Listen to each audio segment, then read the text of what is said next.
And we're gonna get started up. Oh, this over here. Awesome. Well, let's flick on over. Ooh, I'm gonna have to adjust these screens. Looks like I have not done my due diligence.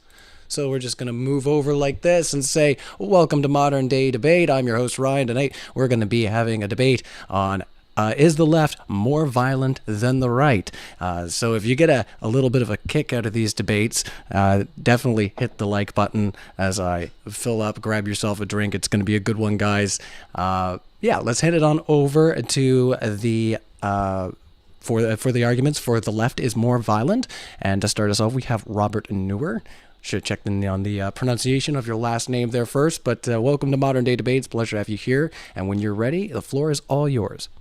It's nor like the conjunction, but thank you so much for moderating for us. Thank you so much to my opponents, Craig and Max. And thank you to my incomparable partner, Grid. I really appreciate it. We will be on the side of the left is more violent. Now, unfortunately, the prompt is written as such that we have been told that this is unique to the United States, so we'll stay there. And the way the prompt's lifting, is the left more violent than the right? The answer is objectively yes. If we look at the pattern, even though stats aren't kept as such, if we look at the people that are most likely to be left-wing or vote for the Democratic Party, overwhelmingly there is more violence, such as violent crime that comes from that side of the ledger. So, for example, we can see that African Americans overwhelmingly vote for the Democratic Party and embrace the side of the left.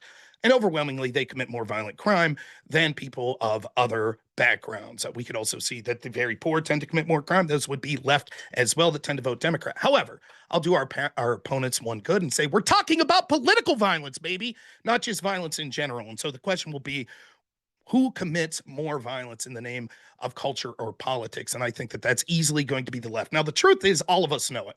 The moderator knows it. My partner knows it. Our opponents know it. And everyone in the audience knows it. We know that when it comes to political violence, that the left uses violence and intimidation in order to achieve political and cultural ends far more than the right does. Now, the truth is, any politician, any political ideology is going to have fringe lunatics. And certainly the left has their share of that. But I would be lying if I said the right doesn't, the center doesn't, milquetoast politicians don't. Of course, they all do.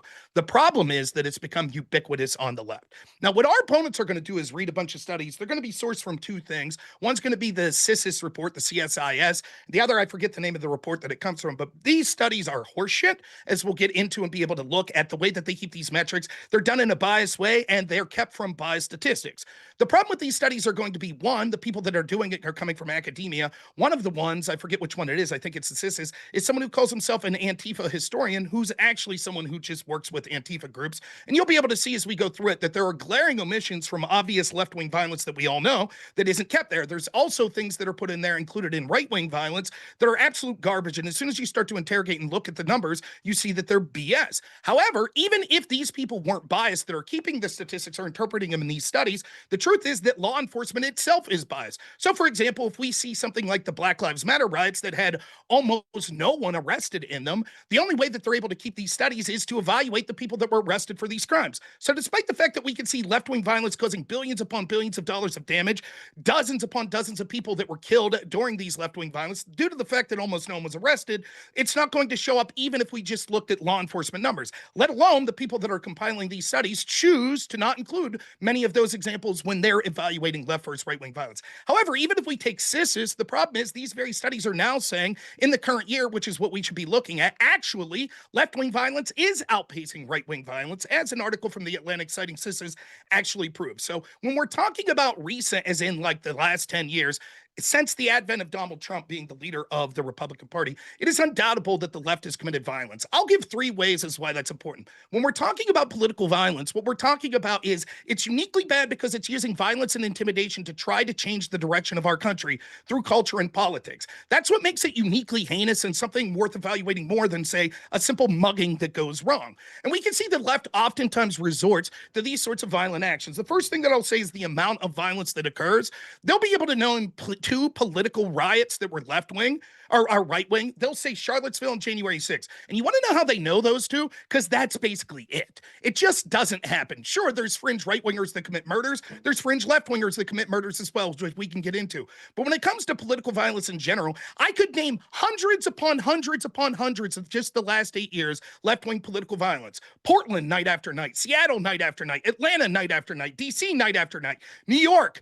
All of these places, Kenosha, we see these violence. We see them for Black Lives Matter. We see the Chaz Zone. We see them riding against ICE over and over and over. Every time they don't get their way, they engage in acts of violence. The second thing that we'll talk about is the acceptance, ignoring, or otherwise celebration of the violence. When right-wing violence occurs, almost every politician and media professional that tends to lean right almost universally condemns it, with very few exceptions. However, the left wing, we're told, even as fires rage in the background, it's mostly peaceful. When we see left-wing violence occur, like the assassination of Charlie Kirk, what do we see? Tens of thousands of left-wingers take to the internet in order to celebrate it. We know that this is the case. We know that when places are boarding up their businesses on election night, they're not worried that Trump supporters are going to loot and riot. They're worried, just like in 2016, that it will be the left once more that does it. We see these things all the time, and the media gaslights us, and the Democratic politicians gaslight us, and they tell us that it's mostly peaceful, or they tell us that it's the language of the unheard,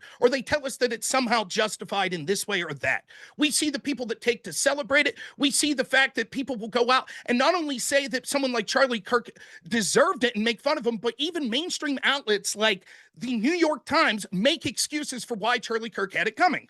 The day after the Charlie Kirk assassination, the New York Times put an article out saying that Charlie Kirk said fascist things on his podcast. They were forced the day after to issue a retraction. Yes, he did say those things. However, he was quoting someone else and then arguing against it. This was in a world where one of the bullets had written on it that was aimed at Charlie Kirk, "Catch this fascist." We see repeatedly as these attacks occur that the Democrats keep up the same dehumanizing rhetoric that they themselves have used to gaslight their brown shirts that they knew would take it seriously.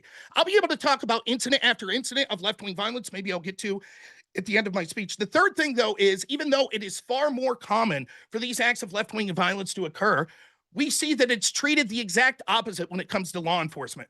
Law enforcement looks for white supremacist boogeymen under every single blanket. They have the largest FBI task force in history that's going after blue-haired grandmas that didn't commit violence on January 6th. They're constantly drumming up things like the Gretchen Whitmer kidnapping case because they need more boogeymen that they could go after. Meanwhile, they gaslight us that Antifa is just an idea and that there's nothing they'll be able to do about it. When we see dozens upon dozens of attacks on Tesla dealerships, on pro-life centers, etc., would Chris Wray say on those pro-life centers, most of these attacks happen in the evening, and so we're unable to find it. So despite the fact that the violence is overwhelmingly occurring more on the left, that it's celebrated, ignored, or cheered for by people in positions of power and in the average Democratic Party more on the left. And by the way, the studies back this up. It talks about how left-wingers are more likely to embrace violence. In fact, at one point, 58% of Democrats polled said that they thought that the murder of Donald Trump was somewhat justified. So all of these show that the violence on the left is far more common. We all know it, and I'll be happy to get into specific instances. I come up with like 20 off the top of my head in the past few years. All right. Well, thank you so much, Robert. We're going to hand it over to Don for his opening statement as well. We do want to welcome everybody in our live chat to Modern Day Debate. If you're wondering what this is all about, that's right. I brought the boot, everybody. I got other bad jokes. We are debating, is the left more violent than the right? And to start out, we have the speakers from the right side presenting their cases. So if you haven't already, hit that like button, boost us up in the algorithm. We're live right now. And I'm going to put a poll up after Don's opening statement. So Don, when you're ready, the floor is yours. You are on mute there, Don. Is my opening statement that good? He doesn't have to talk.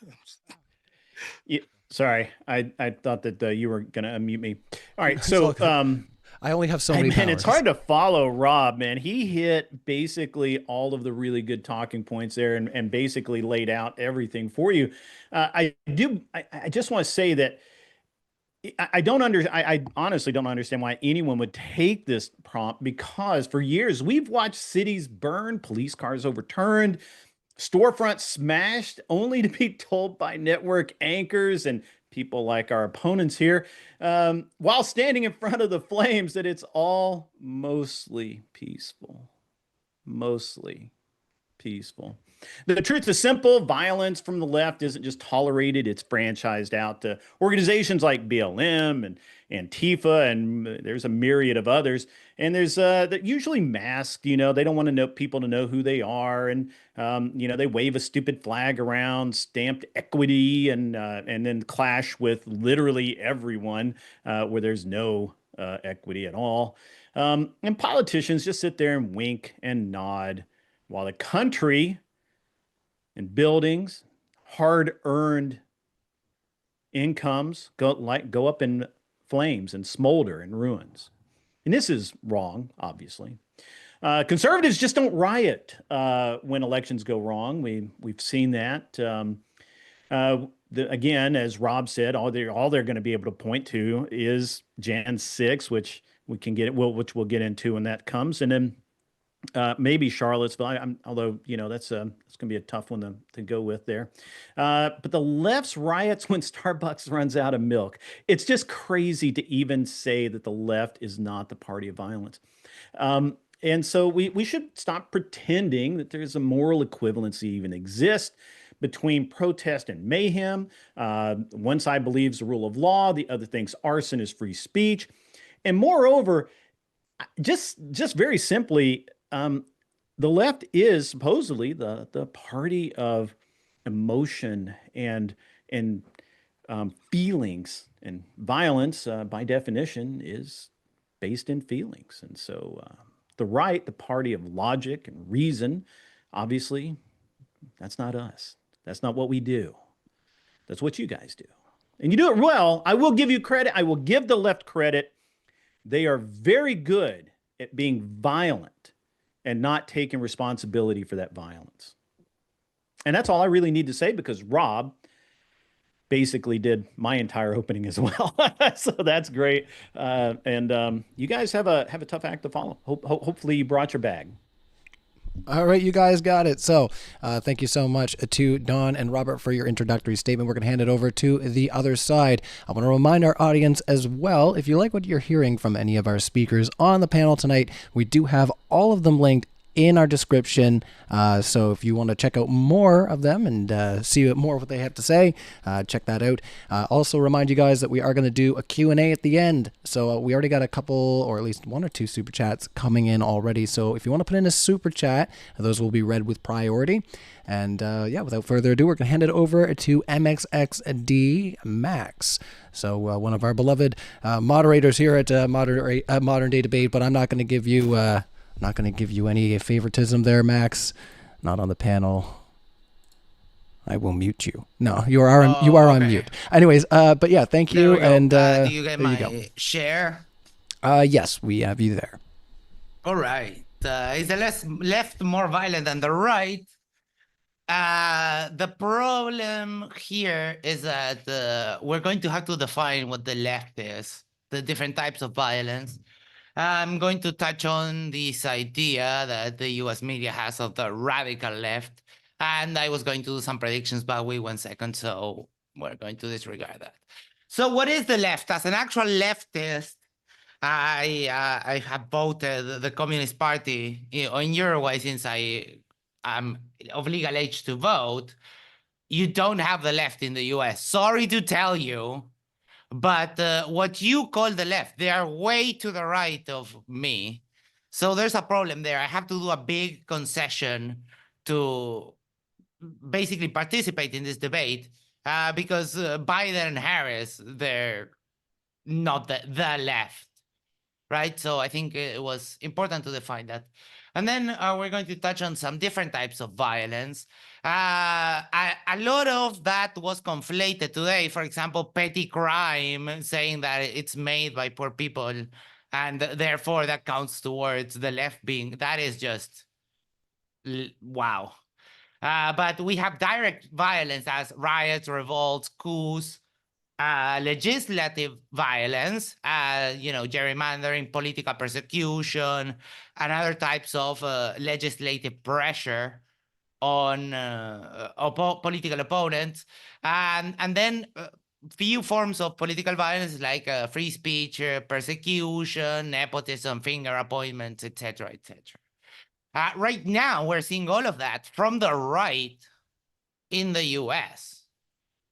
So it might not be the most egregious, but it's something that trickles down, because if you start eroding the democratic values of a country, then everything goes down really, really fast. And this idea, the president, Trump, talks all day about the radical left. And the radical left right now is marching and protesting in inflatable costumes, while the radical left, the actual radical left in 1969, they were taking a city in Uruguay, in Pando. They basically took over the whole city. So the terms are clearly very ill-defined, and we can talk about incidents in particular, but we could spend all night just trading one incident for another. I think it's a more productive conversation to talk about the systematic issues. Want to talk about violence. In order to stop the spreading of communism, the US sponsored through what was called the Condor Plan, in the countries of Chile, Argentina, Uruguay, Paraguay, Bolivia, and Brazil, counterterrorism and subversion. They were basically facilitating black flights to make people they didn't like disappear. So I don't know if you can provide any example of the left doing something as egregious as this, but I would certainly like to try. Well, these were my predictions. So what you call the left is not really the left. I thought it's just important to mention that Biden and Harris are no less capitalist than Trump. And unfortunately, in today's world, communist China is no less capitalist than the US. What you call the left typically stand for human rights, democracy, and accountability. A lot of that is being eroded by the right now, today, in the US. And finally, I think it's worth mentioning the bold-faced pardoning of criminals. There's been a recent barrage of people serving crimes just because they were billionaires before, or they did financial crimes. It's all bullshit. So, I mean, right now we see it. We see the political violence that the right exercises on full display when Trump tries to get comedians off the air because they don't like their jokes about him, and all that kind of stuff. So pretty sure we can get into more of that. Hashtag Max to DebateCon 7. Let's freaking go. And we are doing an after show on Sherwa Mate Talks after the debate. The one, the only, the true after show is this one. So I yield the rest of my time. All right. Well, thank you so much, Max, for your introductory statement. We're going to go back to our main screen. Thanks for ending the screen share there. And we're going to hand it over to Craig. We're going to be picking for a little now. We had a little insight because I say Craig all the time. So set the record straight there, Captain Fight the Flat Earth, and then we're going to get started up here. So what do you want to do? Am I going? Yeah, for sure. I just been like, Okay. set me right, Mr. Craig. It's God to you. You got a new one. All right, go ahead. 6 minutes on the floor. Thanks everybody for your introductory statements. You're the last one to go, and then we're going to go into open discussion.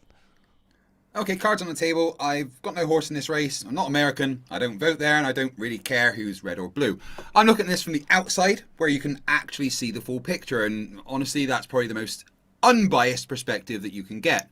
When we talk about political violence, I'm not talking about people arguing on Twitter or waving signs. I mean actual violence, shootings, bombings, assaults, people being hurt or killed for political or ideological reasons. Both sides do it. Let's make that clear straight away. There's no monopoly on lunacy. Left-wing and right-wing extremists in the USA have both used violence to push their politics. When you look at the data, there's a pattern, and it's not very subtle. The Center for Strategic and International Studies has tracked every extremist attack and plot in America for decades. Their 2025 data shows something interesting, and interesting enough, it lines up with the ADL, the FBI, and the Department of Homeland Security. So if they were wrong, they'd be different numbers around, but there isn't. But it does show something interesting. For the first time ever in about 30 years, there were slightly more left-wing incidents than right-wing ones. Shocking, right? Until you look at who's actually killing people. In the past decade, left-wing extremists killed 13 people. Right-wing extremists killed 112. That's almost 10 times more deadly, and that's straight from the CSIS. Now, the Anti-Defamation League Center on Extremism publishes an annual murder and extremism report. Their 2024 numbers show the same thing. In 2023, every single extremist murder in America came from the right, mostly white supremacists and anti-government types. When you zoom out over 10 years, around 76% of all extremist murders were committed by right-wing extremists, 18 by domestic Islamic terrorists, and 4% by the left. So yeah, the far left does commit violence, but the far right have been doing it more often and with far more lethality. This isn't coming from liberal media. These are US government's own security agencies. The Department of Homeland Security said in a 2024 Homeland Threat Assessment that the most persistent and lethal terrorism threat to the homeland continues to be posed by domestic violent extremists, particularly those motivated by racial or ethnic hatred. Translation: the violent far right, especially white supremacist and anti-government groups, are America's biggest internal terrorism threat. Even FBI Director Christopher Wray told Congress the same thing.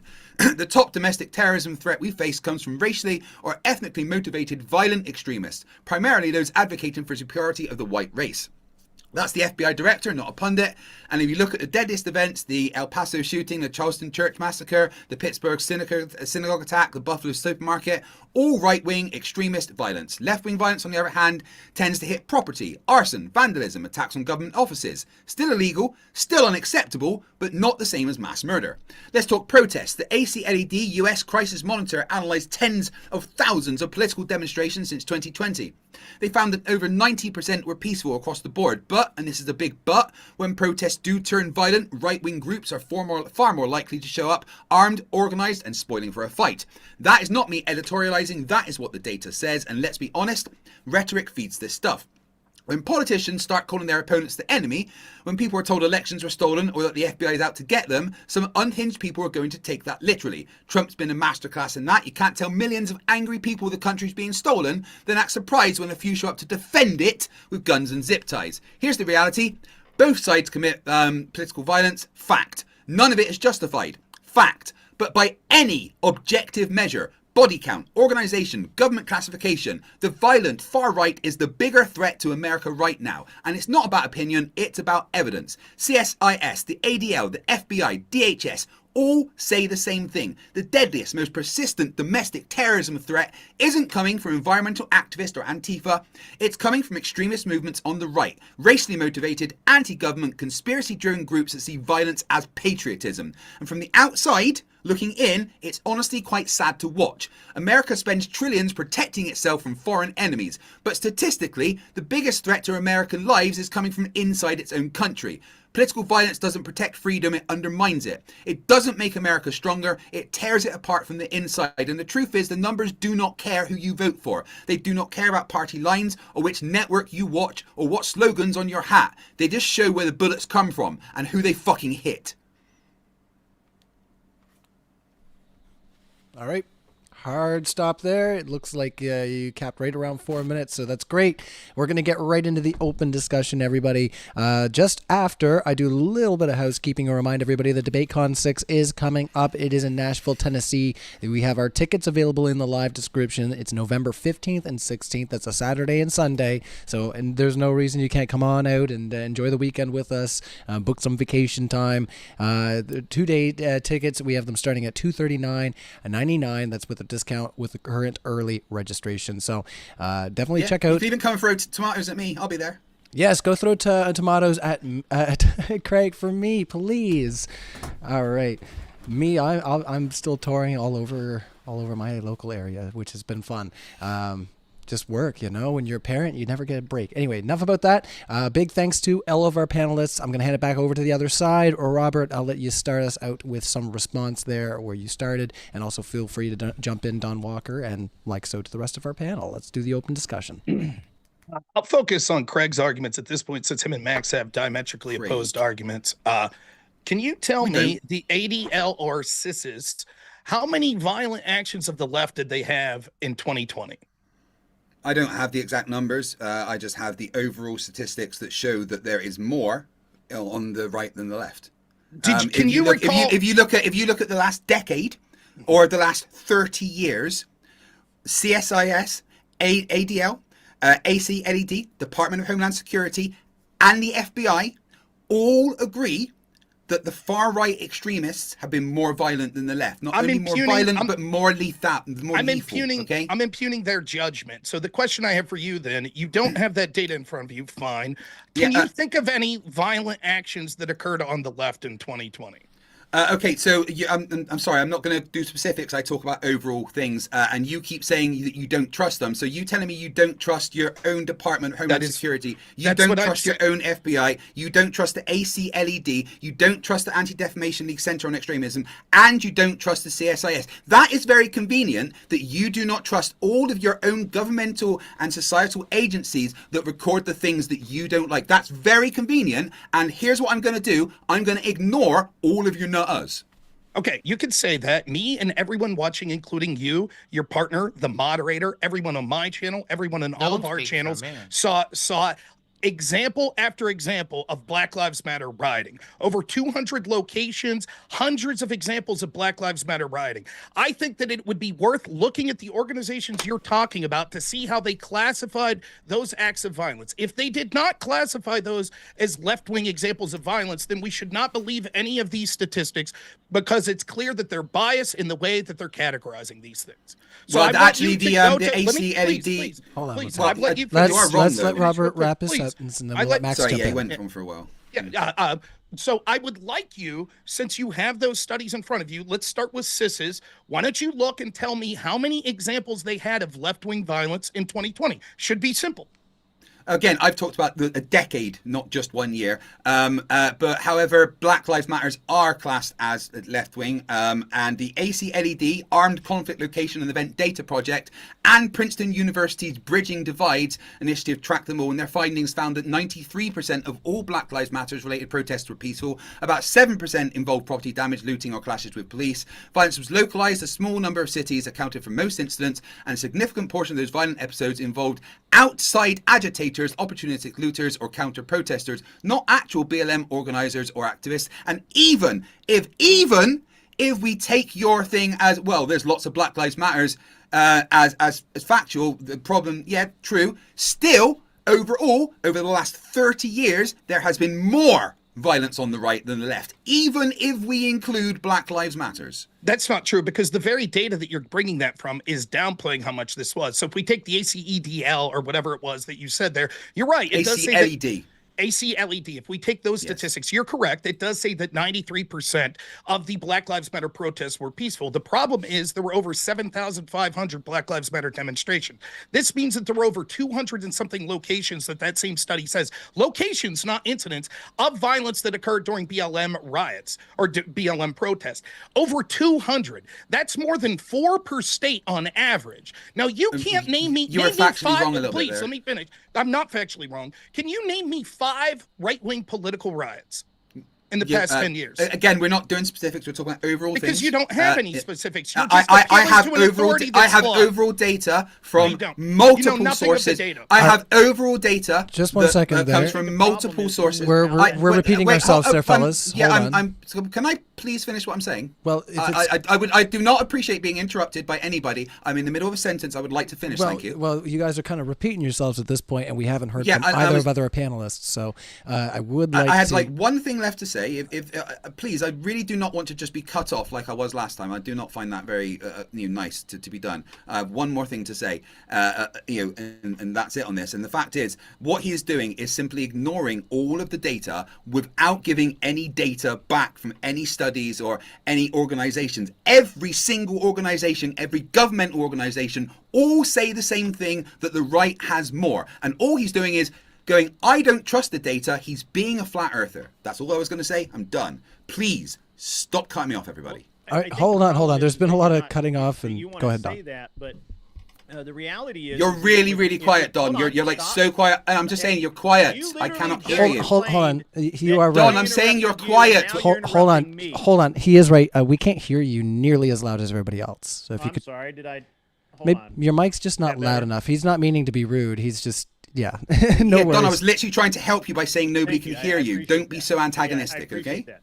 Is that better? Fuck's sake. It's a little bit. If you could lean into it, maybe. You have to shout loud. Well, Don't call him a douche. Just give me Come one on. sec. I'll fix that. Yeah, he can get his preamp set up there. I want to end this poll here. Well, he was being a douche. Hold on there, Craig. You are asking to be muted again. I swear. You like to poke and then That's see if okay. he always tries to see how far he can push me. All right, so I want to end this poll right quick just because people don't seem to be enjoying it so much. But it does give us a little insight as to where our audience is sitting right now. And I'm just going to open up another one just to inquire about the question that you see on the screen. So I said for the first poll, where do you see yourself on the political scale? 55% of our audience have said that they identify as the right, 21% as center right, 13% as center left, and then 11 as pure left. So we have what? It just changed. So we got 75% to 25 on the right versus left. So yeah, let's hand it over to Don and Max to kind of jump in on this one, and I'm going to end that poll for you guys. Yeah, so I think the problem is with the way the data is compiled, right? I mean, I don't think I think that's when Rob says he doesn't trust the data. What he's trying to say is that data is only as good as who is compiling it, right? That's why data should always be questioned. You can't we can't just we just can't take, I don't care who, the FBI, I don't care. I mean, nobody takes their data at face value. You have to understand how it's compiled. And I think what Rob is really getting at, and he'll dive into in just a moment, but when all of that data that you pointed to, that takes into account people who are not actual right-wing, like Muslim extremists, gang violence, all of these other things that have nothing to do with the political right at all, or, for that matter, right-wing at all. They're just thrown in there because where else are you going to put them? So there's no reason to trust that data if it's not compiled properly. Now, you hang your hat on data and you don't give us any mix of it. All you just say is, well, this is the data and that's what it is, and I trust it, and that's the end of it. So actually, I would say that you're being the flat earther, sir. What did you I believe mean that that you're I didn't hanging remix your it? hat on data that's compiled without questioning with how it is in fact gathered and represented. And I think that that's really bad science. I think it's really horrible, actually. Okay, if I could just quickly respond to that then. The fact is, no, it would be classed as good science because I'm going to multiple sources that all confirm the same thing. And their methods are public, their methods are available. Everyone can look at their methods. They're very centrist, at least the CSIS. But you're also saying that you don't trust the FBI, you don't trust the Department of Homeland Security, which are agreeing with all of these things. Every single again. Wait. I said Hold on, we gotta be able to have a because back you're and forth. mischaracterizing what I said, Craig. Yeah, okay, I'm just going to leave if I can't get a chance to talk. You've interrupted other people as well, Craig. So I literally haven't. I am only interrupting when I'm being interrupted or when I need clarification of a point. well, allow for a clarification of a point, as Don has just asked. It's fair. He then. didn't. He just interrupted me while I He was said talking. you're mischaracterizing. Right, no, That's okay, I'm done with this exactly argument. why- No, I wasn't mischaracterizing. I was in the middle of a sentence. Please, I am asking to not be interrupted when I'm in the middle of a sentence, and I will not do the same. All right, okay? but the second you interrupt, I'm putting you on mute, and I don't want to hear boo. If I get muted, I'm just going to go. Oh, It's as don't- simple as that, don't- all right? don't No, T-jump no, on don't, me don't, now. Don't do it, Ryan, because last time it was absolutely fucking All outrageous, right, all right. Just give me a superpower. I'll put you on mute as soon as I'm done. You won't need to mute me if everyone can actually act like adults, and that means being able to have a conversation and not cutting someone off in the middle of a sentence. You've given me a Okay? superpower. I can get rid of you when I need to now. I just put you on mute.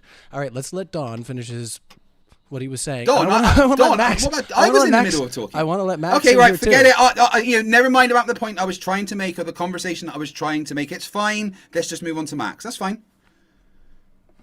Max hasn't said anything, so I think he should get a chance to talk. I'm obviously not allowed to finish my point, so that I don't mind. That's fine. I'm not allowed No, to finish somebody's my trying to points, that's clarify cool. their point, and I'm going to put you on mute if you just keep that up. Honestly, Don. No, I'm cool. Just if go on you to. I'm need done with the let's conversation. let and just move Don to Max. clarify. You're driving me off So, nuts, man. I mean, I know that you try to turn it back on us and tell Greg that he's being the flat earther, but I'm sorry to inform you that the only way that you debunk data is with more data. You don't get to hand wave dismiss the data because you don't like it by appealing to a method that you have no idea how it's made or the techniques that they used. It's unless you can provide an actual counter study of your refutation of the methodology or whatever, I honestly don't care what your opinion on the data is, right?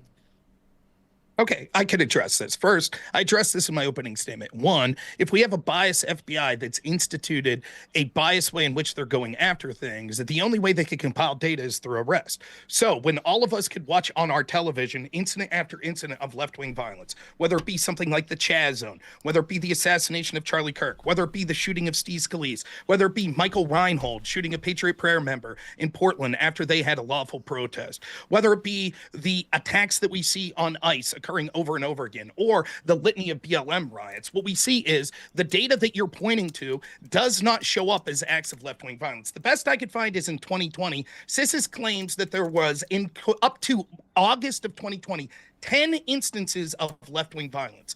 I could point to 10 instances of left-wing violence at any one of the riots in places that we saw, such as in Portland or in Seattle. There were litany of examples of left-wing violence that occurred in those places. These same studies will use things like prison violence from white supremacist groups, each individual prisoner, if they get arrested, as an example of right-wing violence. My argument is that the appeal to authority fallacy that you're instituting is one that all of us know isn't true. And so instead of just saying, I read this summary of the data says what it is, and when I say, okay, let's look at incidents that we could agree that there was violence and see if your data, the way it's compiled, takes those into account, instead of just saying, I refuse to get into specifics, you might as well be saying, I can't defend this data, and all of you should ignore your lying eyes that saw this left-wing violence occur over and over, and instead believe me because I read a summary of data that I don't understand.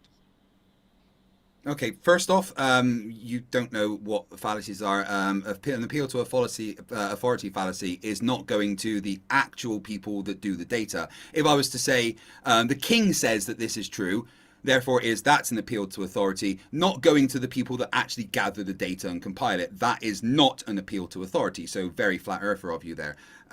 Secondly, you're literally distrusting every single source of data, not just one, not just two, not just three, but all of them, including your own Department of Homeland Security and FBI. Your only response is, I don't believe what the data says. I don't trust what the data says. I think the data's wrong. Well, what you need to do is present counter data rather than just, I saw it on TV, which is literally what your argument just was. I saw it on TV, so therefore there was more of it. Well, maybe there was more reporting on TV of certain things. Is it possible that what you were seeing on TV was skewed? Have you looked into that? No. What you are doing is just ignoring every single bit of data presented to you because it doesn't align with your personal views without ever providing anything counter than your feelings.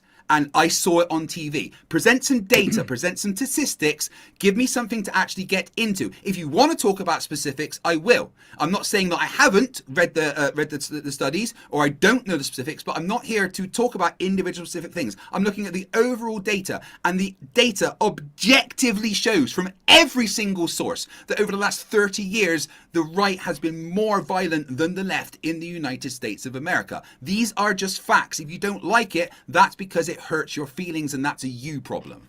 All of the harms mean nothing, right? And let me say this. You've already provided the data. For example, you read data that said that 93% of Black Lives Matter protests were peaceful, correct? Yes, and that left a couple. It's not simple yes or no. All right, well, let's let Rob in. Sorry, Rob, and let's let Don in here as well. Sorry. I referenced this in my opening statement, which shows that there were more than 200 locations of violence. Now, if there were over 7,500 Black Lives Matter protests and 7% of them engaged in acts of violence, that would show that there were hundreds upon hundreds of acts of violence from the left. The data shows that. Right. Now, hold on before you continue on.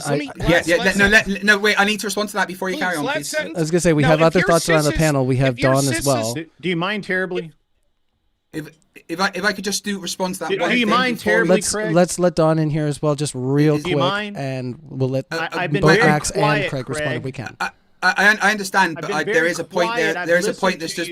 Now, will you listen to me and not interrupt, sir? I'm not interrupting. Sorry, I would like to just respond to that. You're still interrupting me, sir. I didn't even finish my point, so. Well, I'm sorry. I was going to say, I'm sorry. To be fair, there's a lot of people trying to jump in on the panel. I'll finish real quick. I didn't interrupt. I thought I was just trying to respond to the point. Shut the fuck up, Craig. Oh, man. Sorry, say that again. I said, shut up. No, what did you say? Say it again. Shut the fuck up, Craig. Sorry, say it once more. Why? You heard me the first No, I didn't hear you. Say it once more, please. We are no, you heard me. For the fun no, I didn't. What did you say? I'm sorry. What's going on, Max and Robert? This is something else. What's going on? Joke. I'm going to finish I don't know what point. Craig's problem is. The problem is that all he's got are some numbers that are made up, that we know are made up, that he knows are made up, that he can't quantify. We're questioning, why are those numbers, Craig? Are those numbers murders? Are those numbers made up? Are those numbers assaults? What are they, Craig? And Craig can't say anything. Well, just believe the FBI, which we know he can't do. That's all Craig can say. I don't care about your statistics. Prove it. Prove your statistics are correct, sir. Prove it. Tell me how many incidents of violence are there that matter? How many are gang attacks? How many are actual right-wing people? You can't prove that, Craig. And that's why you keep being a fussy little person here about this. Have you finished your? Now I'm trying to be. I've let you talk, and I have sat here. I was very quiet. You purposefully corrected me, and I listened to you, and I let you talk and ramble on, and you just literally threatened the moderator to leave, which is the ultimate bad faith, by the way. Like, I'm surprised you're still in this. It does throw a fella off their game a little bit, but we don't really have a whole lot that we can sink our teeth into there. So I do want to go back to Robert's point. Honestly, this is. I'll just finish the point real quick. This is a little bit all over the place. Go ahead. One sentence that I got to interrupt. This is data he suggested, even though his own data suggests hundreds upon hundreds of examples of left-wing violence from Black Lives Matter in 2020, shows 10 examples of left-wing violence and only 50 examples of right-wing violence, thus showing that the actual data that he's shown shows that there's more left-wing violence than his own CISIS data says for right-wing violence, and shows that they're inaccurate in their portrayal of left-wing violence. All right. Okay, first off, Robert, I do apologize for interrupting you at the end of last time. I thought you had finished and I was trying to respond, but then for some reason Don had a hissy fit. So I'm sorry about that, and I'm sorry about Don. Sorry, it got interrupted by Don going off on a tangent. I kind of forgot most of your point. Could you just very quickly, 10 seconds, give me your point again, just so I can respond properly, without Don having hissy fit? If your data suggests that there were over 200 examples of left-wing violence in BLM, and the CISIS data only registers 10 of those as left-wing violence, and only says there were 50 examples of right-wing violence in 2020, it shows your data is wrong, and actually the objective data shows there was more left-wing violence. Right, thank you. Okay, so what you're doing is you're trying to separate bigger incidents into smaller incidents by saying there is this many. You're actually misclassifying. You're saying, well, this one riot here was actually multiple riots, but that's not the way that it was classified in the data or by anybody reporting it. You can break it up into individual gangs or individual people or whatever, but the way that the data was reported as was in larger groups. So when you're saying that means it's over 200, it's not. It wasn't that many, because you're breaking the larger things into smaller little things, saying, well, this isn't just one thing, this is multiple things. And that's where the misinterpretation of data comes from your side. But you're missing the point, and you're not responding to the point of, you have no data to respond to my data. I can go into specifics if I want, and I will if you would like me to. I'm glad to. But the fact is that it does. All the data shows when you look at it from the past 10 years, from an outside view, from any source that you can get your hands on, not just the ones that I've mentioned. The data all shows that there's more violence on the right. Don was asking me to prove the data's true. No, you need to disprove the data. That's not how it works, Don. So anyway, Rob, again, I do apologize for interrupting you. I did think that you'd finished. Please accept my apologies. It's fine. I'll just say this. I don't understand what your argument was there. It seemed that you used some words, but they didn't really add up. You said you're trying to make little things big things, or big things small things. This is your data. It's not what I said. They analyzed more than 2,400 locations of Black Lives Matter protests, and they found that 93% were peaceful. This means that over 210 of them were not peaceful. Now, these are locations, not actual riots. So, for example, we know that there was something like 70 days in a row of riots in Portland in 2020. We know that there was a Chaz zone in Seattle where violent left-wingers took over 6 city blocks, which resulted in the murder of at least one young African American. Now, my question is, if you could get into specifics, I want you to get into the specifics of your data from the ADL and CISIS and tell me how many examples of left-wing violence did they register in 2020? Because not only does the data show that there were hundreds upon hundreds of locations of left-wing violence under Black Lives Matter, but we all saw it with our own eyes. Sorry, so what specifics are you looking for? I'll just search the data. How many examples of left-wing violence do they report in 2020? Sorry, I'm just searching the data. One sec.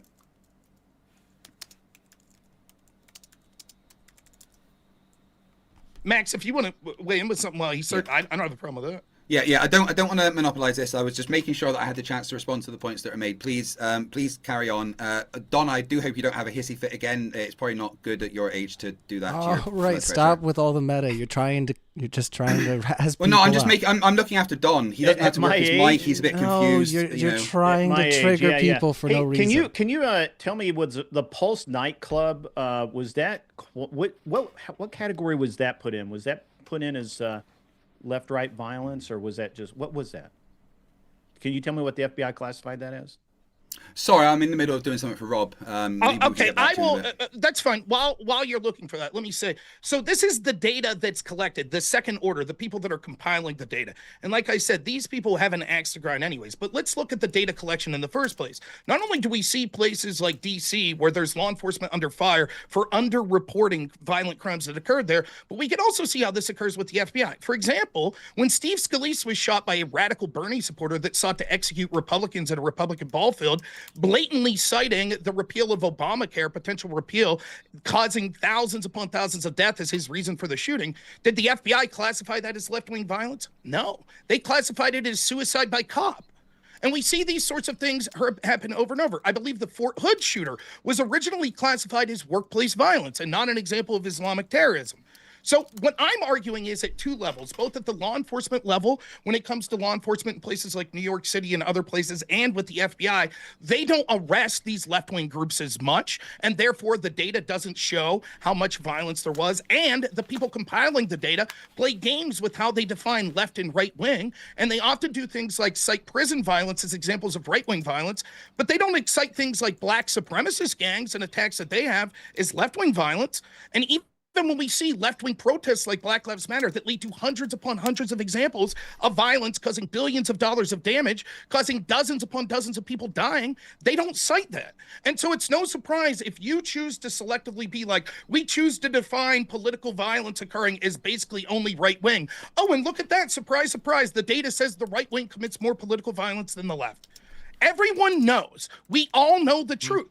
We know that the left does these things like political riots. And if that's not true, either you or Max, I'll ask you to cite me 5 examples of right-wing political riots. Let's hand it over to Max to respond to some of your prior points there. And if you do want to just answer the question, go ahead. Why does it have to be arbitrarily limited to riots? I'll explain why. That's the particular type of political violence that we're talking now. And in many ways, that's actually... why? No, I'll answer. I reject that. I'll answer if you don't mind, because that's the time that's more ubiquitous and more instituting political and cultural change. Sure. sorry, just to clarify something, right? So I've kind of been working under the on the assumption with all my research, whereas if we're talking about violence, I'm talking about to people, right? I'm not talking about property getting damaged or things like that. When I talk about violence, I mean towards other people, right? So all the data that I've been talking about has been about that, right? Yeah, there's a lot of property. In fact, there's on the left, there's a lot more property damage than the right and stuff. But when you guys are talking about violence overall, can I just clarify exactly what we are talking about? Are we just talking about general being noisy and shouting and maybe smashing some windows and setting buildings on fire? Or are we talking about hurting people? Which one is it? No, in fact, your opening statement talked about varying types of political violence, and it actually included things like vandalism, etc. Two things I'll say on this. One, sure, if you want to limit it to people, still, we saw far more, thousands upon thousands of injured during the Black Lives Matter riots. So, right, it would still be a higher number there, and your data is not going to, CISIS isn't going to take that into account. And secondly, the reason that we're hyper-focused at this point on riots, but I'm willing to extend it out to other forms of political violence, the riots specifically, though, are designed and effective at creating political and cultural change. For example, the riots we see right now against ICE are to try to change the United States policy on deportation that's being enacted out through ICE. Some lunatic going out and committing one random act of violence, although heinous, don't get me wrong, that's not really going to move the needle on shifting sort of the political winds of the country. However, we see that the violent actions of the riots on the left, the violence and intimidation they use, those things have had effect in using violence and intimidation to try to change our political and cultural discourse. All right, let's handle So the Yeah, the violence of having ICE kidnapping people left and right, hooded on the street, you're counting that violence, right? Then. No, I don't think that we're talking about got state it. action. That's all I needed. Thank you. No, And can I We're just not ask talking about one more state action. clarifying question? No, we're not talking. Sorry. My violence Correct. is not violence. I got No, that. That is just perfect. Perfect Now, illustration of... Yeah, sorry. Real quick, Craig, if you don't mind, can I ask you a question real quick regarding this? Does the CISIS data, the FBI data, etc., take into account, quote, state violence? Define state violence. Like the police using violence, the military using violence, federal law enforcement using violence. As far as I'm aware, I could double check the data, but it doesn't. I assure you, it doesn't. I want to another clarifying question, if I may. When we're talking about people injured, like in Black Lives Matter, and you're like, well, there was over 2,000 people injured. Does that mean that every single one of them was injured by someone that is left wing?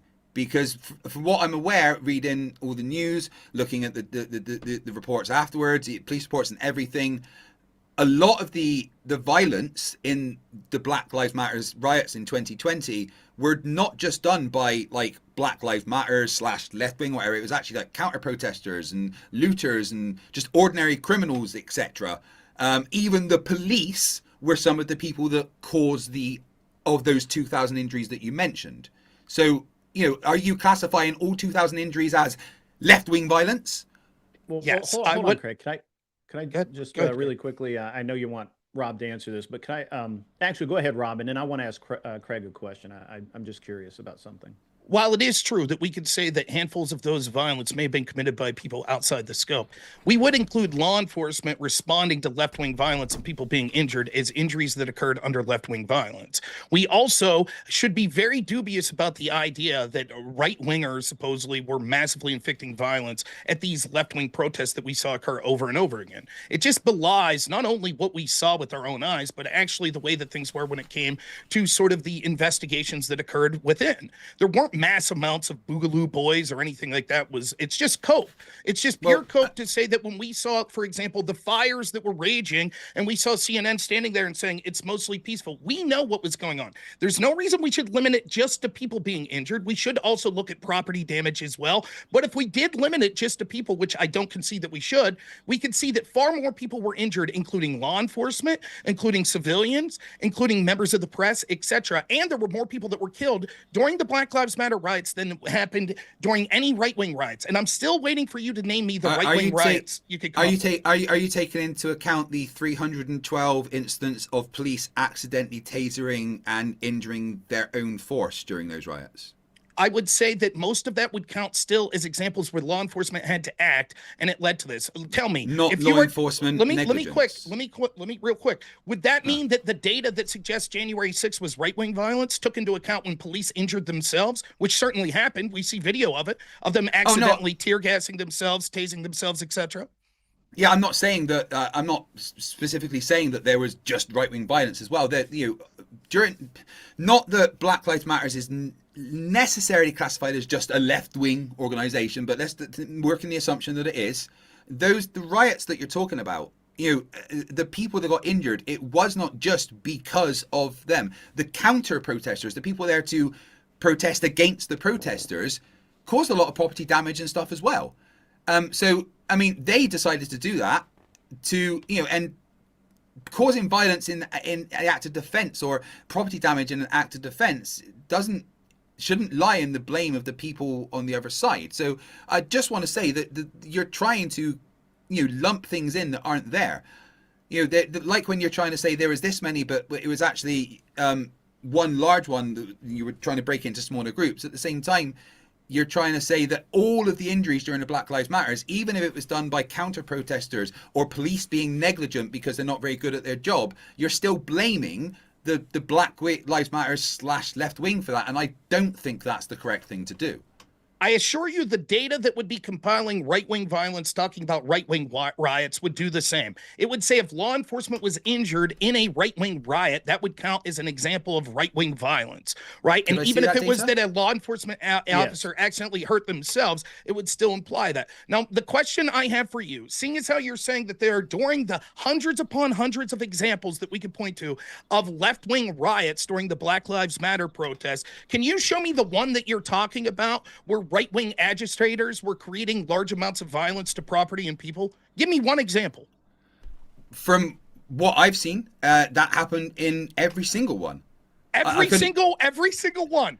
From my honest, unbiased, outside of the United States, getting media from left, right, centrist, from what I saw during the Black Lives Matters stuff was both sides being dickheads, right? Yes.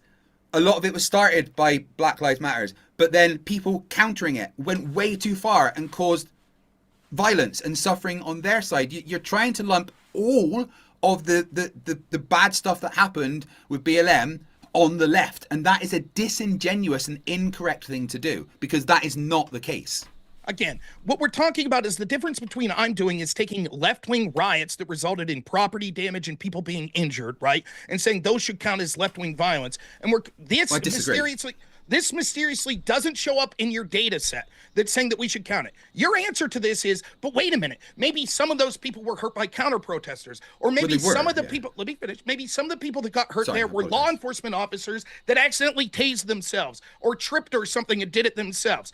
Meanwhile, you're citing data set that literally is so broad. I'll give you some examples here. I've gone through the prosecution process or the persecution project and CIS's, and I'll give you some examples of the things that they qualify as right-wing violence. These would be things that include prison riots or racial gangs fighting other racial gangs in prison, but only if they're white. Then that counts as right-wing violence. If it's a black gang or if it's black supremacists throughout the country that are engaged in violence, that does not show up as examples of left-wing violence. It is clear that what I'm citing that all of us seen, and I don't know why, it's what's so frustrating to me. Black supremacist? Real quick, Max, and I promise I'll give you a chance. It's frustrating to me because I'm tired of this argument where we just hear lefties yell, source, please. We all saw it. This isn't something that's imagined. We saw it, and we continue to see it today. There are riots ongoing against ICE right now from the left. It's ridiculous. I want to let Max ask his question right quick. I'm not a leftist, just to be clear. I'm not left or right. So I'm on the outside looking in, and I'm just telling you what the data says. I don't believe you, but that's okay. All right. I've never heard of a black supremacist. That's a first. Black Hebrew Israelites. That's not a black supremacist. They're not? They don't feel that black people are superior than the true Jews? Yeah, but that's not a supremacist. They're theologically. The Jews still think the same about them. It's a theological position, not a racial one. Yes, there are many organizations that think that black people are superior. All right, In I fact, don't want to Nick- get into an argument about definitions, outside of if I the may. realms. There's a big part of our audience No, that I wanted mean, us to get into back one to of our my topic. One of my predictions was that there was going to be a whole lot of appealing to emotion. And I think calling black Hebrew Israelites black supremacists Well, they call is themselves one black of Israelites, those. actually. Yes, but they don't call themselves black supremacists. All right, I want to try to bring us back So into there's what no we were black discussing, supremacists. Yeah, could I? if we can. If So I there's may. no. I just need to know if you made a mistake or you lied. No, there are groups of people that are militant, that are black, that think that blacks are the superior race. Yeah, that is true, but that's fine. Just because you don't believe it doesn't have any relevance here. So I want to kind of come back and kind of take a little bit different tact on Rob's argument and the when I guess, Craig, what we're doing here is it seems like you're counting bodies versus counting behavior is kind of what the kind of way I'm looking at what you're saying is. Would that be fair? Would that be a fair assessment?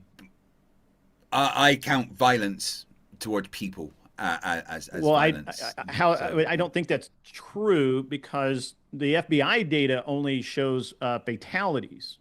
They don't show injuries. They only care about.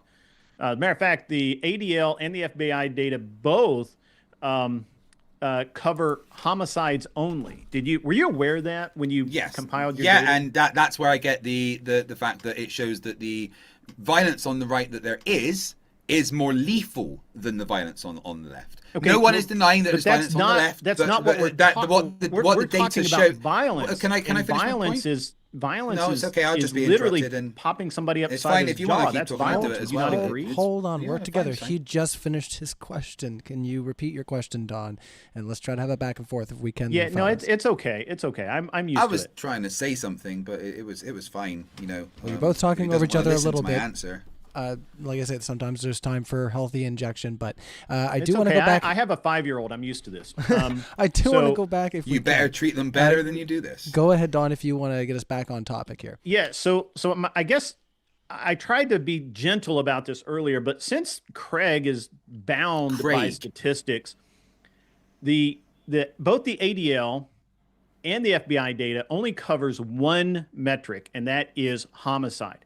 They don't cover burned buildings. They don't cover people that are maced or have concrete blocks thrown in their face or houses that are burned or any of these other things. Which would you say, Craig, that is violence?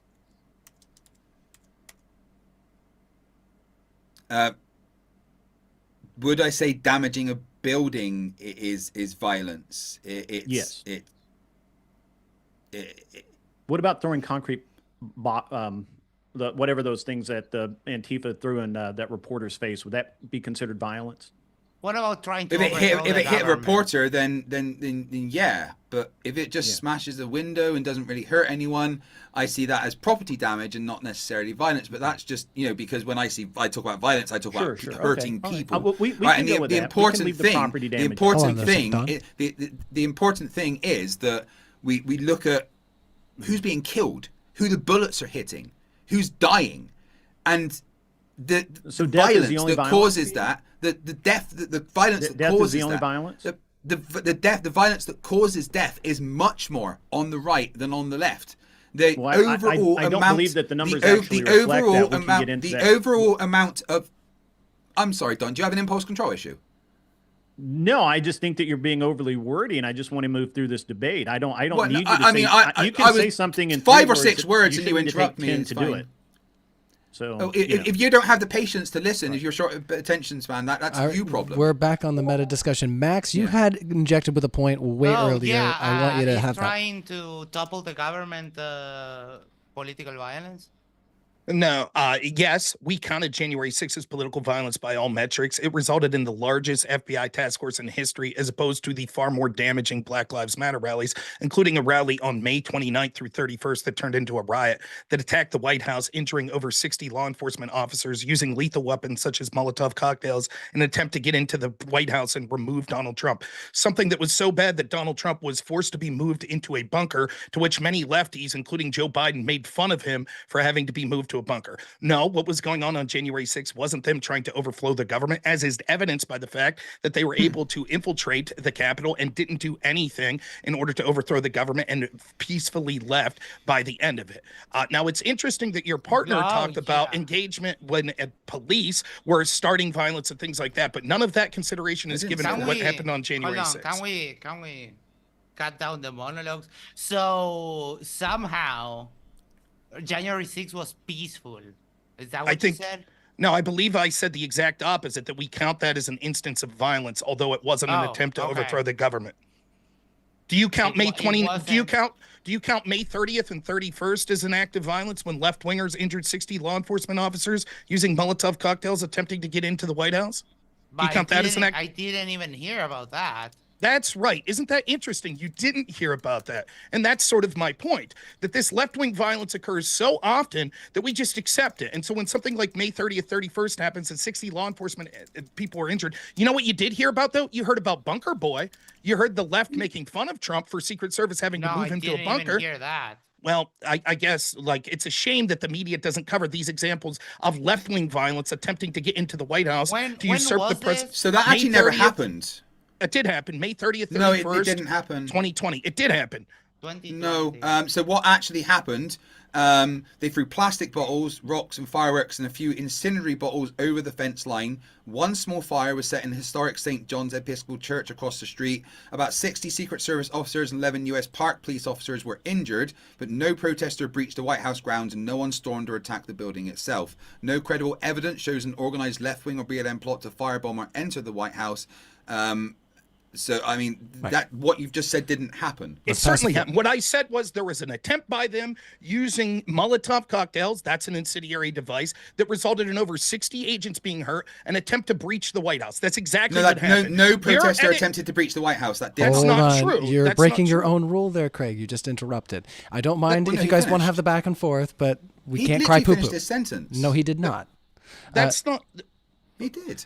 It's not true that they didn't attempt to get into the White House. The fact that they were unsuccessful doesn't mean that they didn't attempt. They were attacking and injured 60 law enforcement agents. In your estimation, what were they doing then as they marched towards the White House and were using lethal weapons to attack law enforcement? What, they were just going to stop at the lawn? There is no evidence they were trying to get into the White House. They were just trying... The evidence is they were marching to the White House.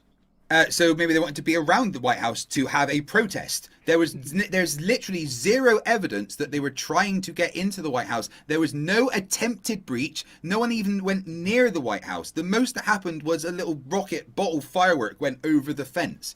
Nobody attempted to go anywhere near the White House. You are literally reading from right-wing propaganda that's exaggerating an incident that really didn't happen. That's not true. They literally were stopped feet outside the White House fence. They were stopped literally right outside it. Downplaying it like, oh, it was just like one Molotov cocktail. And yes, they just burnt down one building. Like, can you explain to me, if this was a nothing incident, how did over 60 law enforcement members get injured? Because they went to stop it. In other words, scuffles happened. I'm not saying that there wasn't violence. I'm not saying that, don't get me wrong, but your claim of them trying to breach the White House is just factually incorrect. No law enforcement, hold on, no law enforcement reported that was happening. No media reported that was happening. No statistics and nothing from it afterwards reported that anyone attempted to breach the White House.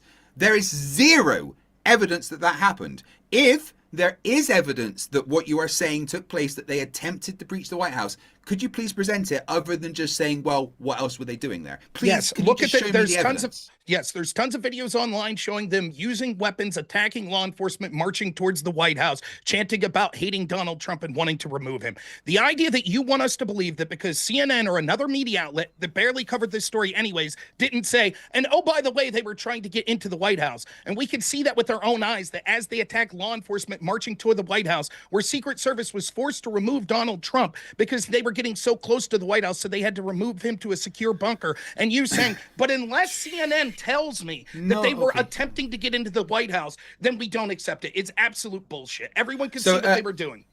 So a statement from the Secret Service says, there was physical confrontations and projectiles at officers, but there was no attempt for anyone to breach the White House perimeter. That is from the Secret Service. No, I don't. Then why did they move Trump to a bunker? That's just protocol. So show me put the source up. All my sources will be in the description of this video.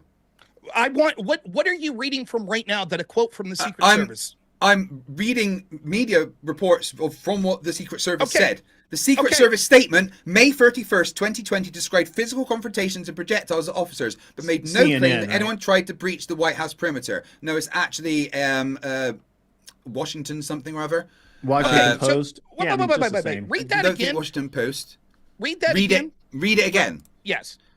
Secret Service statement from May 31st, 2020 described physical confrontations and projectiles at officers, but made no claim that anyone tried to breach the White House perimeter. Now, I will admit this is just the first news story that I have... Wait, hold on, let me finish my point. This is the first news story that I've come across, but I am yet to come across any stories that report any attempt to... You misrepresented what that said, I am yet to come across any stories that say that they attempted to breach the White House perimeter. That's not the point, Craig. You misrepresented what it said.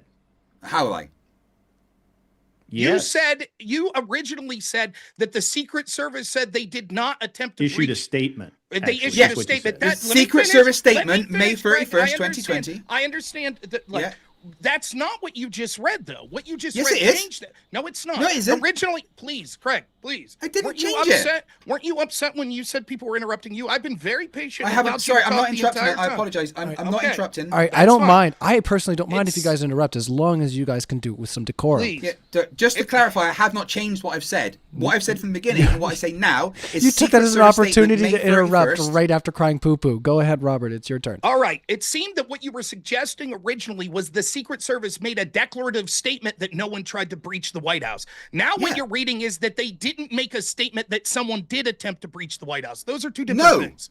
That's not what I've said. I've said every single time the Secret Service statement, May 31st, 2020, described physical confrontations and projectiles at officers, but made no claim that anyone tried to breach the White House perimeter. That is what I have said all along. I have never changed what I've said. That's not what it sounded like you said. Nonetheless, that's not the statement you made, Craig, and you know that's the exact... I'm reading the exact same thing every single time. I have read the same words every time. I don't know what you guys are hearing, but you're interrupting again a little more aggressively, and that's, like I say, it's fine, but let's let Robert finish his point. Okay. Nonetheless, we could see that anyone with any modicum of sense could see that as they were marching to the White House, they were attempting to get in the White House as they were injuring Secret Service and other law enforcement. And here's what happens. Because the media doesn't cover it, because the FBI never did a large investigation into that, because Democrats made fun of Trump for having to be used to a bunker, we don't consider this as a serious issue. Now, I guarantee that Craig's CSIS data doesn't include this as an example of left-wing violence, despite the fact that it was so serious that the president was moved to a bunker. Craig, since you haven't been able to provide example yet of the data you're using and how many left-wing examples of violence there was in 2020, I'll ask you now, does it specifically cite this incident as an example of left-wing violence? I have not seen this specific incident in the reports. I could check to see. Again, the reports are extensive. There is many of them containing thousands of pages of data, and I have not perused all of them. I have tried to analyze the figures that are possible, but I was only told about this debate a couple of weeks ago, and I've been dealing with my mum dying, so I have not gone through every single page of every single thing. I have, however, read the conclusions and the analysis of them. But just going back to the, I'm literally finding zero reports of them. The most it says is that they, Trump was moved to the bunker after protesters breached temporary fences near the White House complex. Okay, that's not them attempting to breach the White House. Is that what you were referring to? Yes, it stands by what it says. I stand by they were attacking the White House. They were using law enforcement. The difference was law enforcement knows that the left's violent, and so they had an adequate presence there, unlike when right-wingers protest and there's almost no violence. To go off some of these, like the Persecution Project, which is one of the studies that's often cited, I went through this before. Actually, someone else went through it, but I've read this on stream. Here's some examples just starting randomly in 2020 of things they categorize as right-wing violence. 2 cases of people arrested and charged for peacefully protesting outside of abortion clinic. That was considered right-wing violence. Next up, we have an armed robbery that targeted Mexicans. The armed robbers were blacks. This counted as 3 different events as right-wing violence because they used racial slurs at the Hispanics. So 3 black people robbing a Mexican but using racial slurs at Mexicans, that counts as right-wing violence. Next, there was a defacement of a Catholic church.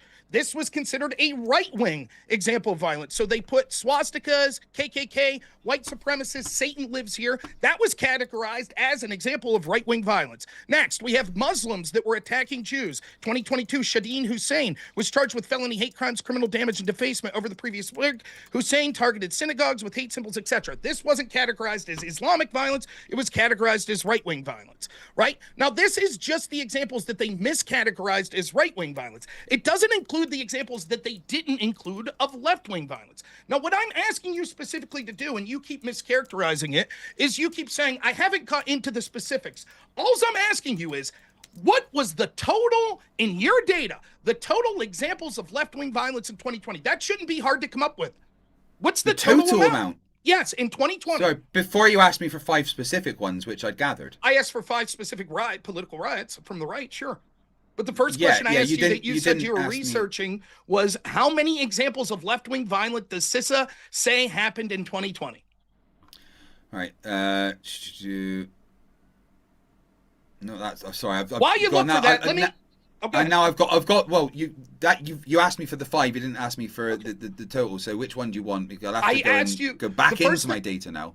I'm more than willing to accept. I asked 2 questions. The first question I asked, and you started typing and said you were researching it, was, how many examples does your data of left-wing violence have in 2020? And you said, let me get that for you. No, that was the 5. That's what I've done, yeah. Okay, the right, but that's fine. I asked that question. Do you want those 5? Sure. Right-wing riots, political riots. Here we go. Boogaloo killings in California, the Michigan governor kidnapping plot, the Kenosha shooter, the Portland vehicle ramming and armed confrontations, the militia convoy, Oregon State Capitol, December 2020. Wait, did one of those say the Kenosha shooter? Kyle Rittenhouse was considered right-wing violence? Someone who was found innocent. Who aligned himself online with pro-militia rhetoric, shot people during Kenosha, Wisconsin, 22.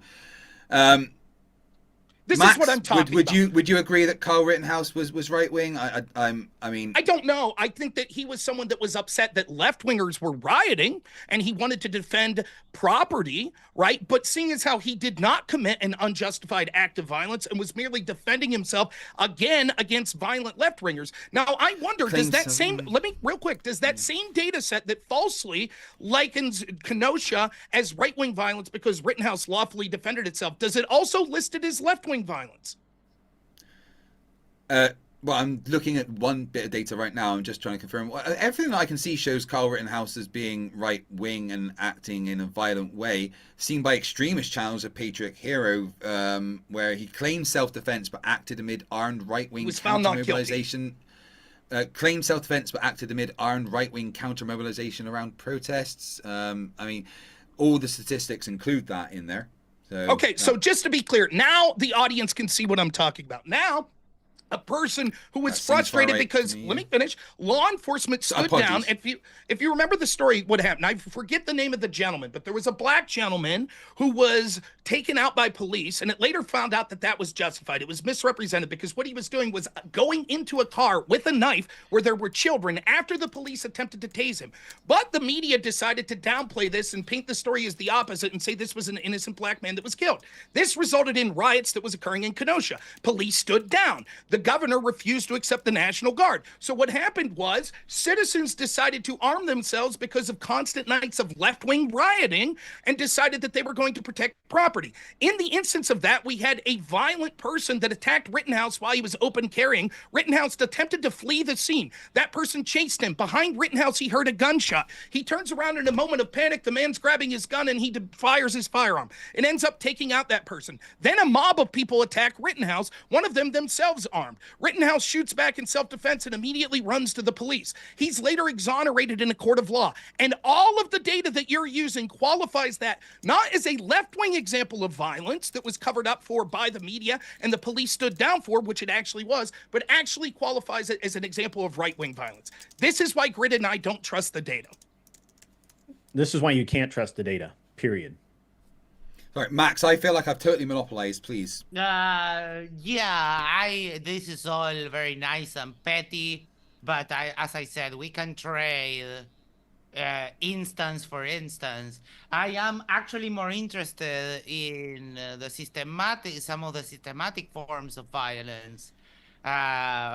Starting from the top, I have a series of maybe 3 or 4 rapid fire questions. Is inflammatory rhetoric political violence? No. Do you think it is? Yeah. Well, let's actually, that's a good question. Great, if I may. If that's true, do we have the right to self-defense? Yeah. Okay, so if my inflammatory rhetoric is violence, is someone allowed to punch me to stop it because it's an act of self-defense for them? No. But wait a minute, then how can my language be violence? If you have the right to defend yourself and my language is violence... Those are not the only... That's not how any of that works. Language isn't violence.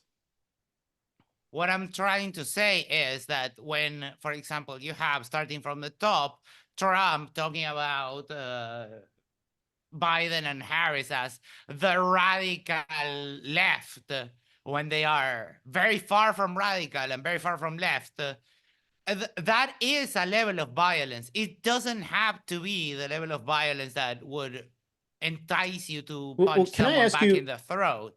Sorry. Can I ask you, how does the left define violence? Is it only when a person is physically harmed, or does any of these other things, property destruction, arson, intimidation, do those count? Is intimidation violence? Yeah. You think so? Okay. Oh, so let me ask you this. It's not. Well, it depends, right? Let me ask you that. Words aren't violence, so, right? Like, if I show up at your house with ball bats and stuff, we could say that that's an example of intimidation, which could be classified as violence. But the words itself aren't. But if you say that Trump calling Kamala Harris and Joe Biden radical left is an act of violence, when they call him a fascist, is that an act of violence? Yeah. Okay, so then your argument is that pretty much everyone on every political ledger is constantly engaged in violence, because even the lefties that you'll celebrate talk about the evils of evil corporate capitalists and authoritarians and fascists. All of that would be violence, correct? Yes. Okay, that's why we're focused on non-state violence. And I'm sorry to say, I think what you're talking about is a red herring. But the problem is that you're trying to focus on that because right now, you actually have the power, like you are in power, and well, I'm not in ICE power. is you as in the party, the royal we. Can we stop being petty about words? Well, it doesn't really work that way. You are in power, and right now, ICE is snatching American citizens from the street. ICE is lawfully enforcing the law. That's not an example of violence anymore. That's a problem. That's a problem, is that they're not. I disagree. It's not the debate. Snatching people from the street, American citizens with papers. Well, they're gone for a couple of days. Not actually happened. I'm sorry I appreciate the diversion, but I would interrupted. really like to get back to the actual argument. And No, so, but how is that not violence? Hold on. I don't. You are in power and you're over enforcing. There's a well, we can have an entirely different debate on state violence. But that's not what this is about. We're talking about the left is violent, right? And no, we're talking about the left and the right. The right is in power, so the right, the system of the state again imposing violence is valid. It's fair game. There's no reason why it shouldn't be. If that was the truth, then why do we have riots currently, and the people that are rioting are the left? So I just kind of want to stick to a line of questioning here. Do you not understand how opposition works? And right now you keep saying riots. We've come from the No Kings marches, that they were just that. They were marches. They weren't riots. Of course, there were some that were marches, but there were also some that were riots, like in Portland. In fact, one of the things you did that belies the seriousness of the tone that you're trying to take is you implied that because people were in inflatable suits in places like Portland, dressed up like characters like unicorns and dinosaurs, that somehow implied that they weren't engaged in acts of violence. Of course, this is a tactic to, one, make it appear as if these people are whimsical when the case is that they're not, and secondly, to hide their identity. The prompt is clearly referencing individuals, which is why your partner has cited statistics that don't factor in state violence whatsoever. The fact that you want to quibble about saying that there is no left wing in the United States, then want to talk specifically about law enforcement being examples of right wing violence is a completely different debate. I would like to cite some examples of left wing violence if you wouldn't mind. No, Is that fair? I keep wondering why you just get to say, oh, this type of violence, the one that we particularly do right now because we are in power. All of that, you can just dismiss it because I don't want to talk about that. Is any state authority enforced through violence? All state authority enforced through violence? Yes. So any left-wing government... But there is a book. There's a book that we go by. So when you're literally snatching U.S. citizens off the street, put them in a black bag over their head and kidnapping them to whoever knows it's not happening. It's not happening. Yeah, that's not happening. And I appreciate the derailment, but I'd really like to get back to the actual argument, sir. Yeah, give me the name of the person that happened to. Yeah, sure. And while you're doing that, can you explain to me why, if violence is justified by oppression, I guess is what you're trying to say there? Who decides when that oppression exists, and does that moral license ever expire? And because you seem to be trying to equate that with whoever's in power, and yet our system just doesn't work that way. I understand you may not understand that, but I'd really like an answer to it. What are you talking about? I'm going to read some. I don't understand. I feel like it's pretty clear. No, wait. I was very clear. Yeah, but what? I know you think you were clear, but you weren't. Okay, I will say it again. If what you're saying is that violence can be justified by oppression, right? Oppression. Wait, stop. Okay, hold on. Because do you believe that violence is justified by oppression? So those people could then go out because they are oppressed and commit violence. No, that's not how that works. That's not how that works. There's obviously different types of violence, and the response should also be like, basically we have that in self-defense, that the principle, the response has to be kind of on the level of the aggression. So is someone coming at you with a knife? We're not talking about the level of the violence. We're talking about But if it's okay to be violent when you're oppressed, if it's okay for the left to be violent when they're oppressed and the right is in power, if that's okay, then who decides that? Who decides that they're oppressed? And does it ever expire? So when the left is in power, do I as a person on the right get to feel oppressed and then commit violence with a pass? No, because it seems like you guys, both of you, Craig and you, are both talking out of both sides.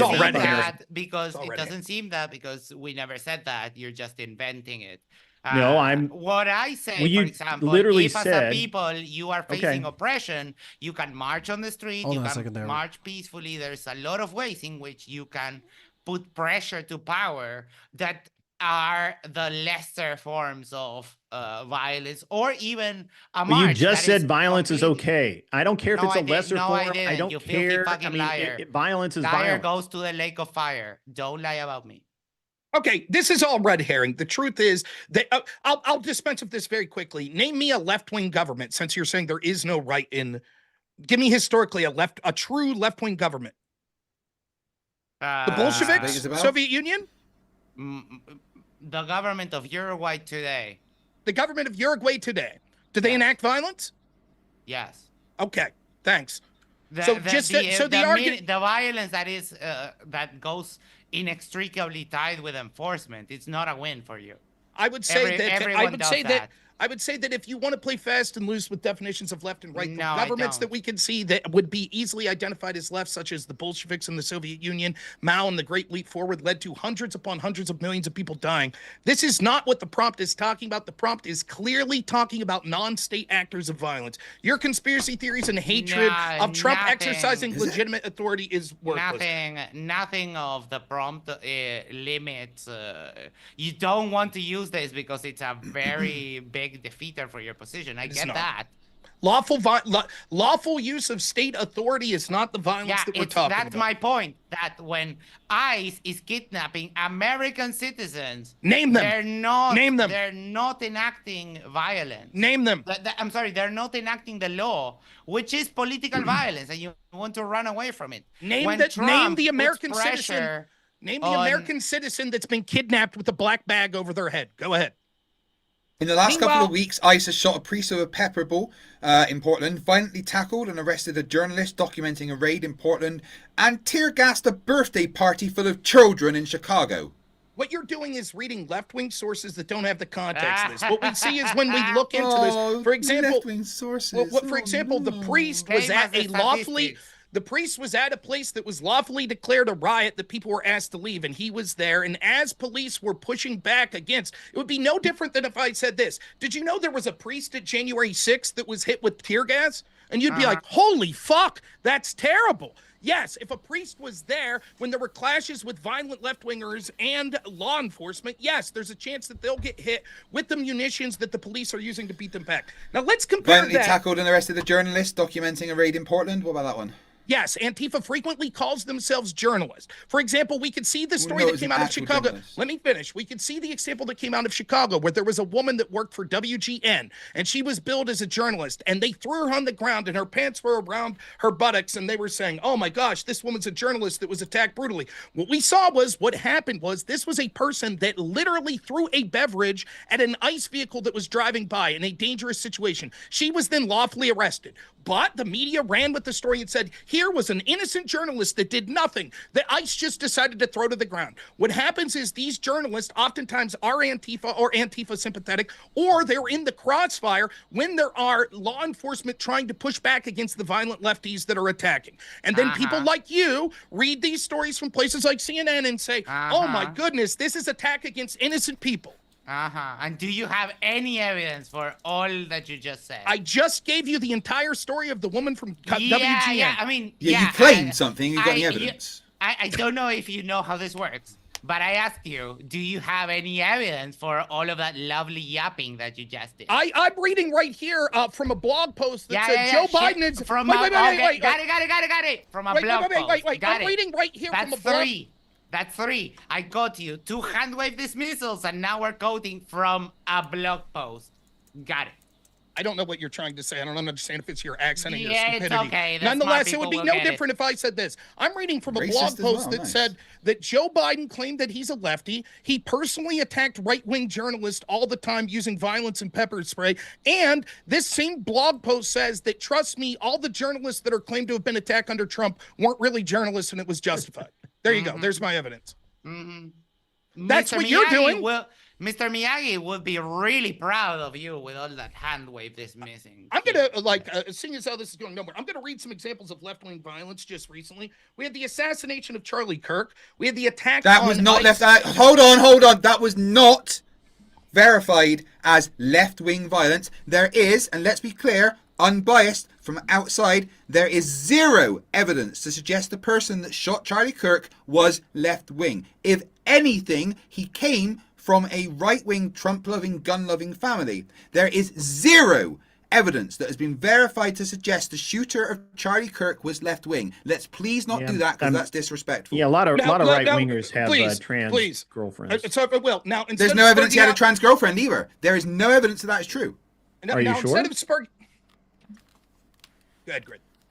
And I mean, yeah. whenever the Republicans go to a city, they crash Grinder. Is that the measure that we're like because someone had a trans girlfriend that now counts as a The assassination of Charlie Kirk's left-wing violence. We have the parents of the family No, that's and of not. the person they were taking. Please, you threw a big fit when you said people were interrupting you. Yeah, but you're I've been lying. impre- You're literally lying. You can't just lie to people with something as disgusting as that. Someone died, and let's not lie about it. The assassination of Charlie All right. Kirk was done by a All left. right, well, let's let him make know his No, it was point. not. If he's That's a lying, lie. we can confirm that afterward. Hold on. Okay. If you believe I he's mean, lying, they then seem to you be can, living you can in a state world that where afterwards. only Let's let they him state see. his case. Hold The on, Max. assassination of I'm Charlie handing it Kirk back to was Robert done- just was to an- state his case, and then you guys can respond. The assassination of Charlie Kirk was a left-wing act of violence. We know that No, it this is wasn't. the most likely case because, one, they used the language of the left calling him a fascist. This is not something that people on the right would use to attack someone like Charlie Kirk. Second, we have examples from the family of these shooters saying that they became scary radical left. Third, we know that the roommate was someone that the family of them said was becoming scary radical left. Fourth, we see that he wrote to his transgender lover that lived with him and that we know that because it was trans that the scenario is they're most likely left. All of this is more evidence than almost every example that the studies like CISA will use to say that they're examples of right-wing violence, and yet he repeats them without cause. So one, we have the Charlie Kirk. Second, we have the attack on an ICE facility in Dallas where they were shooting ICE agents that resulted in the deaths of 2 detainees. Third, we have the Antifa attack in Dallas against ICE also in July that resulted in law enforcement getting shot in the neck. Next, we have the attack on an ABC affiliate that was Before we pissed get off and they going shot in. too far, because Oh, you have quite a boy. bit there, Every we could time probably it's just, maybe respond to a few of those. Hold on. Yeah. Hold So on if there, I could Max. If just we respond we can to the respond Charlie to Kirk maybe a couple of those, and then we'll let you continue on. If I could just Sure, do one, let's Max, start and then- there, and and then- we'll try to yeah, move through some right. of the examples that Robert gave. So literally everything that he said about the Charlie Kirk shooting was incorrect. The Charlie Kirk shooting rumor about the suspect having a trans lover was pushed by tabloids but disputed and then rolled back by many more reliable outlets. So there's literally zero evidence Give me the of outlet. that. Give me the outlet that rolled it back. Go ahead. There's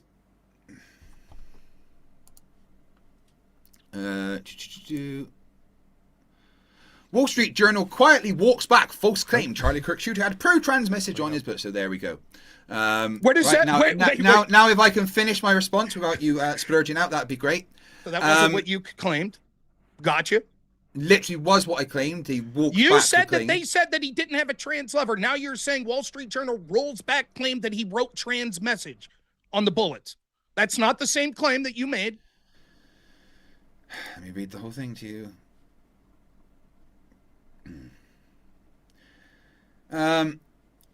That framing is amplified by commenters eager to draw a connection with transmitted PR Justice Department official, stressing that the bulletin's detailed. Blah, blah. New York Times reported that there is no evidence that ammunition. No, there's nothing in there about him having a trans partner. But Yeah, you but that said they doesn't mean rolled that it he back. didn't. That right? Okay, I'll get the other sources for that one. Everybody Plus- knows. Sorry, What do it's you plus think? one. Let me get the other one. Hold on, give me a sec to get the other source. While you're looking at, what do you think he meant when he said "catch this fascist"? That was a right winger saying that, a centrist. But he wrote that in the bullet. What do you think?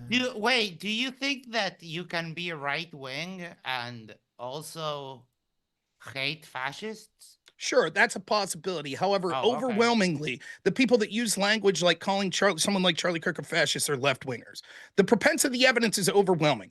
Why haven't you guys done this much research and all the studies you're citing, and you just accept when you say, trust me, when the CISA says it's a right winger, it is. I just went through examples of how CISA was flawed and the Persecution Project was I flawed didn't in their mention CISA. mischaracterization. I didn't mention CISA.